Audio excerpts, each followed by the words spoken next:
Injection की दस्तयाबी के जिम्मेदार ड्रग इंस्पेक्टर्स के खिलाफ फौरी कार्रवाई का फैसला। इंक्वायरी रिपोर्ट आने तक इंजेक्शन के इस्तेमाल पर 2 हफ्ते तक पाबंदी आयद। मुतासरा अफराद का फ्री इलाज होगा। नाकस इंजेक्शन से बिनाई मुतासिर होने के मामले पर पंजाब हुकूमत का एक्शन। वज़ीर आला पंजाब मोहसिन नकवी की ज़ेर सदारत अहम इजलास। तहकीकात के लिए आला सतह पर कमेटी बना दी गई। लाहौर और कसूर के बाद मुल्तान और रहीम यार खान में भी जै केसेस रिपोर्ट। जाली और नाकस इंजेक्शन लाहौर की निजी लैब में तैयार हुआ। मरकजी मुल्जिमान का नाम सामने आ गया। मुल्जिम नवीद अब्दुल्ला और बिलाल रशीद के खिलाफ थाना फैसल टाउन में मुकदमा दर्ज। FIR के मुताबिक इंजेक्शन की सप्लाई बिलाल रशीद ने कसूर में की थी। बगैर लाइसेंस अद्वियात की तैयारी और जखीरा अंदोजी की।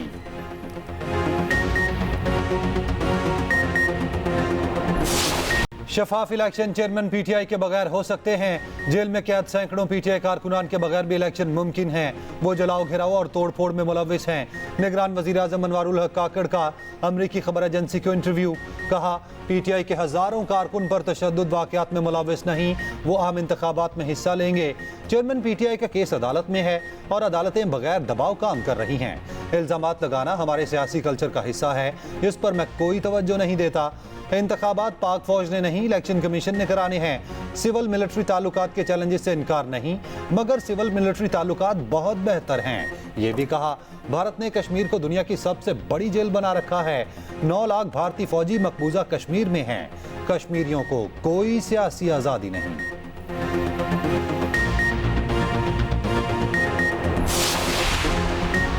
चेयरमैन PTI के बगैर कोई भी इलेक्शन गैर आईनी होगा। निगरान वजीर आजम के बयान पर तहरीक इंसाफ का सख्त रद्द-ए-अमल।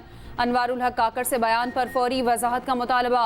कहा PTI मुल्क की सबसे बड़ी सियासी जमात है। निगरान वजीर आजम को मालूम होना चाहिए हमारे बगैर कोई भी इलेक्शन गैर कानूनी होगा, जिसे अवाम हरगिज कबूल नहीं करेंगे।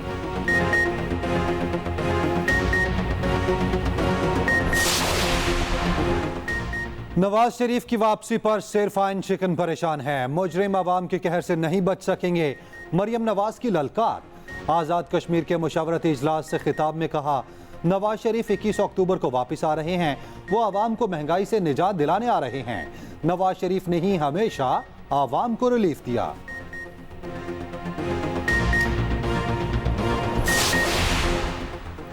JUI के सेनेटर मौलाना अब्दुल गफूर हैदरी का कहना है इलेक्शन इल्तवा करने की कोशिश की तो मज़ाहमत करेंगे। हमेशा बर वक्त और शफाफ इंतखाबात का मुतालबा किया। शफाफ इलेक्शन से ही सियासी और मुआशी इस्तेहकाम आएगा। अगर 2018 वाली तारीख दोहराई गई तो सख्त मज़ाहमत करेंगे। नून लीग ने फर्द वाहिद के खिलाफ एहतजाज किया तो मुशावरत से फैसला करेंगे। निगरान हुकूमत महंगाई कंट्रोल करने में संजीदगी दिखाए। आम इंतखाबात 28 जनवरी को होंगे। चेयरमैन PTI की मुश्किलात में मजीद इजाफा होगा। पीपल्स पार्टी के रहनुमा मंजूर वसान ने नया ख्वाब देख लिया। कहा नवाज शरीफ हालात देखकर ही पाकिस्तान वापस आएंगे। एहतसाब का अमल इलेक्शन के बाद भी जारी रहेगा।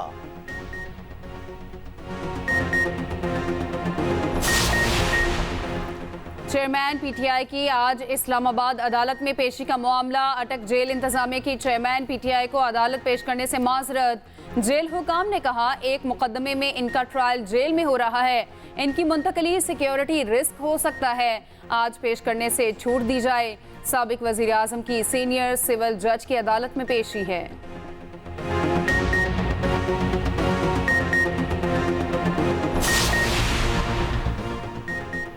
MKM को खत्म करने वाले खुद खत्म हो रहे हैं। आज मुतहदा पहले से ज्यादा मजबूत है।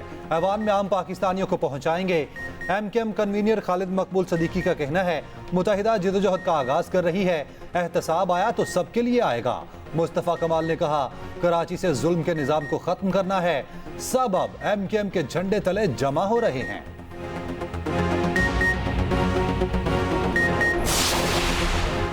इलेक्शन कमीशन में रजिस्टर्ड सियासी जमातों की तादाद 173 हो गई। आम इंतखाबात से पहले 2 नई सियासी जमातें रजिस्टर्ड।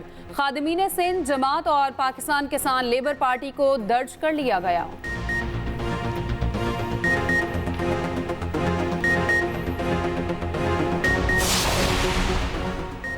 सऊदीया के बाद 7 मुस्लिम ममालिक हमें तस्लीम कर लेंगे, इसराइल का दावा। इसराइल वजीर खारजा ने कहा जैसे ही सऊदी अरब हमें तस्लीम करने का ऐलान करेगा 6 या 7 मुस्लिम ममालिक से सिफारती ताल्लुकात भी बहाल कर लेंगे। तस्लीम करने को तैयार ममालिक का ताल्लुक एशिया और अफ्रीका से है। ऐसे कई ममालिक के हुकूमती आला हुकाम से मुलाकातें की हैं। वो जल्द बाज़ाब्ता तौर पर इसराइल को तस्लीम कर लेंगे। सऊदी अरब इसराइल को तस्लीम करने के फैसले से कुछ दूरी पर है। दोनों ममालिक के दरमियान मुआहिदा तकरीबन तय पा गया। सऊदी अरब के साथ अमन मुआहिदे का ऐलान जल्द हो जाएगा, जिसका मतलब मुस्लिम दुनिया और यहूदियों के दरमियान अमन और खित्ते की तरक्की के दौर का आगाज है। वज़ीर ख़ारजा का इसराइल के बयान पर दो टोक जवाब। जलील अब्बासी जलानी ने कहा, पाकिस्तान अपने कौमी मफादात को मद्देनजर रखेगा। फ़लस्तीनी अवाम के मफादात को देखते हुए ही कोई फैसला करेंगे। कनाडा में हरदीप सिंह का कत्ल भारत ने ही कराया। अमेरिका ने भी भारत के मुलविस होने की तस्दीक कर दी। अमेरिकी सफीर ने फाइव आइज पार्टनर की मुश्तरका तहकीकात को दुरुस्त करार दे दिया। हरदीप सिंह के कत्ल से मगरबी ममालिक के आलमी सफारती ताल्लुकात खतरे में पड़ गए। भारत या कनाडा में से किसी एक की हिमायत पर हिचकिचाहट का शिकार दुनिया भर के सिख रहनुमा भी मोदी के खिलाफ बरस पड़े। कैनेडियन वजीर आजम को खराज तहसीन। भारत अपनी इंतकामी कार्रवाइयों से बाज न आया। भारतीय कौमी तहकीकाती एजेंसी ने सिख रहनुमा गुरपतवंत सिंह पन्नू की जायदाद जब्त कर ली। गुरपतवंत सिंह का कहना है, ओछे हथकंडों के बावजूद खालिस्तान की तहरीक जारी रहेगी। रुपए की कदर में मुसलसल इजाफा। इंटरबैंक में अमरीकी डॉलर 1 रुपया 1 पैसा सस्ता हो गया। डॉलर 291 रुपये 76 पैसे पर बंद हुआ। ओपन मार्केट में डॉलर की कदर 2.5 रुपये घटकर 293 रुपये 50 पैसे पर आ गई। उधर पाकिस्तान स्टॉक एक्सचेंज में 219 पॉइंट्स का इजाफा। 100 इंडेक्स 46,421 पॉइंट्स पर बंद हुआ। ना रिलीफ ना ही कोई सस्ती चीज। निगरान हुकूमत ने आवाम को महंगाई की दलदल में धकेल दिया। अदरक 1000 रुपए किलो तक जा पहुंचा। टमाटर, आलू और दीगर सब्जियां भी गरीब की पहुंच से दूर। मुर्गी के रेट को भी पर लग गए। आवाम का कहना है 2 वक्त की रोटी मुश्किल हो गई। हुकूमत फौरी तौर पर कोई इकदाम उठाए।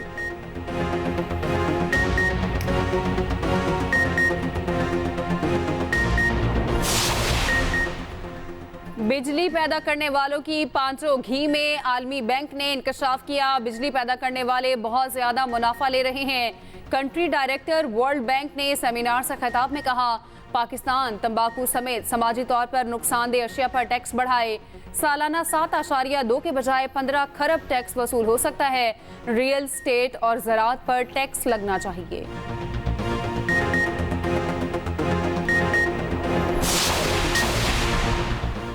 निगरान वफाकी हुकूमत मुल्क को माशी बहरान से निकालने के लिए पुरज़्म है। वज़ीर ख़जाना शमशाद अख्तर का कहना है, सरमायाकारी में इजाफे के लिए सरमायाकारों को मुख्तलिफ मराद दी जा रही हैं। गवर्नर सिंध ने कहा, डॉलर का रेट कम होने से मुख्तलिफ शोबों में बेहतरी आएगी।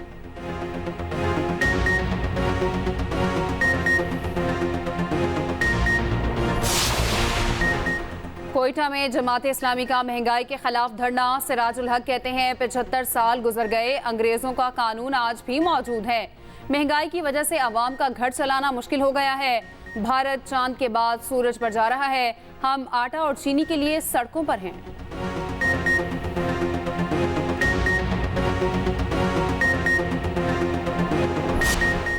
एयरपोर्ट्स पर तैयारों की जीपीएस सिग्नल्स में मसला। लाहौर और कराची रीजन में पायलट्स को दुश्वारी।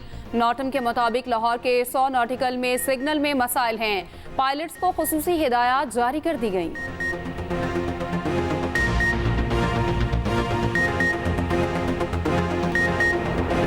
मौसम ने ले ली करवट। पंजाब में बारिश से खुशगवार तब्दीली। हब्स और गर्मी की छुट्टी। लाहौर समेत मुख्तलिफ शहरों में फिर बारिश। इस्लामाबाद में भी बारिश के बाद मौसम खुशगवार। दीर लोअर में भी तूफानी हवाओं के साथ तेज बारिश। वादी कुमराट में सीजन की पहली बर्फबारी।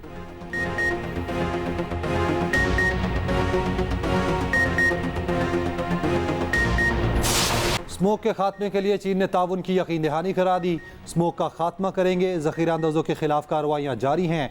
निगरान वज़ीर आला पंजाब मोहसिन नकवी का कहना है, तारीखी विरसे को महफूज बनाने के लिए इक़दाम कर रहे हैं। चीन के तजुर्बे से हर शोबे में इस्तिफ़ादा करेंगे।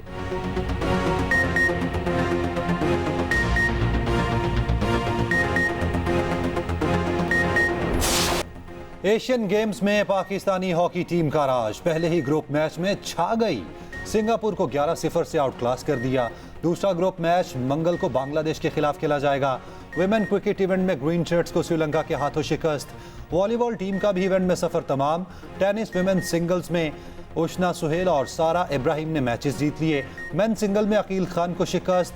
मिक्स डबल्स में पाकिस्तान ने कामयाबी अपने नाम कर ली।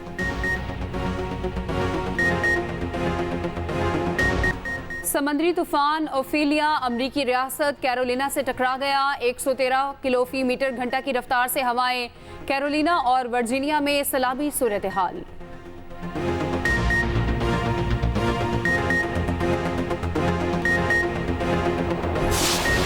नॉर्वे के विंग सूट पायलट्स की हुंजा के पहाड़ों में उड़ान अताबाद झील के करीब छलांग लगाई। दोनों world record holder pilots Pakistan की खूबसूरती के दीवाने। सयाहत के हवाले से पाकिस्तान को महफूज और बेहतरीन मुल्क करार दे दिया।